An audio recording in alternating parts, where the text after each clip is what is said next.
माझी लढाई ही संघाच्या विरोधात आहे. माझी लढाई जाती आणि धार्मिक आतंकवाद करणाऱ्यांच्या विरोधात आहे. माझी लढाई माझ्या पुण्यामध्ये राज्यामध्ये ज्यांनी या ठिकाणी भ्रष्टाचाराची हजारो नाही तर लाखो कोटीची उडाणं घेतली, ज्यांनी पुण्यासारखं राज्य देशामध्ये नव्हे तर जगामध्ये म्हणजे नुसतं राज्यामध्ये नव्हे तर देशामध्ये गुन्हेगारीमध्ये एक नंबर आणलं. मी नाही सांगत. या ठिकाणी खुद्द गृहमंत्री अमित शहा यांचा मागच्या महिन्याचा अहवाल सांगतो की देशामध्ये गुन्हेगारीमध्ये वडेट्टीवार साहेब पहिला नंबर हा पुण्याचा आहे. मान्य सपकाळ साहेब, राज्याचा नव्हे तर देशाचा भ्रष्टाचाराचा नंबर काढण्यात आला.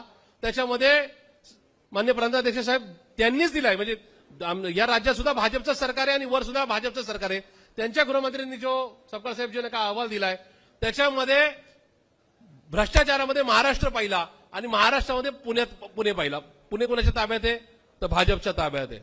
आणि या सगळ्या परिस्थितीमध्ये देशात म्हणजे कोल्हापूर, नागपूर, अमरावती, चंद्रपूर, त्याचबरोबर दिल्ली, कलकत्ता वगैरे तर न्यूयॉर्क किंवा बाकीची या 12,500 शहरांमध्ये पुण्याचा नंबर ट्रॅफिक जॅममध्ये 5वा लागलेला आहे. त्याच्यामुळे ह्या सगळ्या गोष्टीला जबाबदार कोण आहे तर भाजप आहे. फोडाफोडीच्या राजकारणाला जबाबदार कोण आहे तर भाजप आहे. त्यामुळे मी माझा पूर्वाश्रमीचा पक्ष सोडून येतोय. तिथे काय झालं किंवा काय याहीपेक्षा मला शिवशाहू फुले आंबेडकरांची विचारधारा पुढे न्यायची आहे. मला नेहरू गांधीजींचा विचार पटतो आणि म्हणून या ठिकाणी मी आज या ठिकाणी पक्षप्रवेश करतोय. मला खात्री आहे की मी ज्या पक्षात राहील त्या पक्षाविषयी इमानी आणि निभारी कामकाज करेल.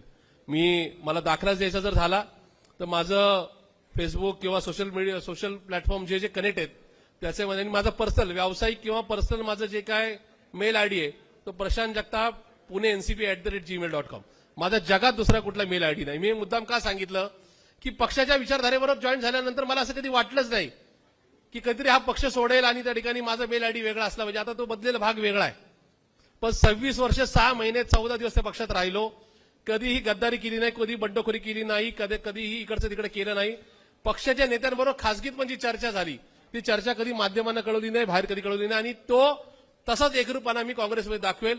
एक नक्की मी सांगतो की आपण विचारधारेवर संविधानावर प्रेम करायचं जसं दुधात साखर टाकली जाते मोहनदादा तसंच या ठिकाणी या पक्षाबरोबर एकरूप होत असताना कुठेही कधीही पक्षाची बेईमानी करायची नाही. पक्ष मला काय संधी देईल या पक्षाला कुठपर्यंत नका या ठिकाणी साथ द्यायची हा माझा निर्णय नक्की राहील. पक्ष संधी देऊ ना देऊ मी हा शब्द देऊन या ठिकाणी थांबतो. धन्यवाद. जय हिंद, जय महाराष्ट्र.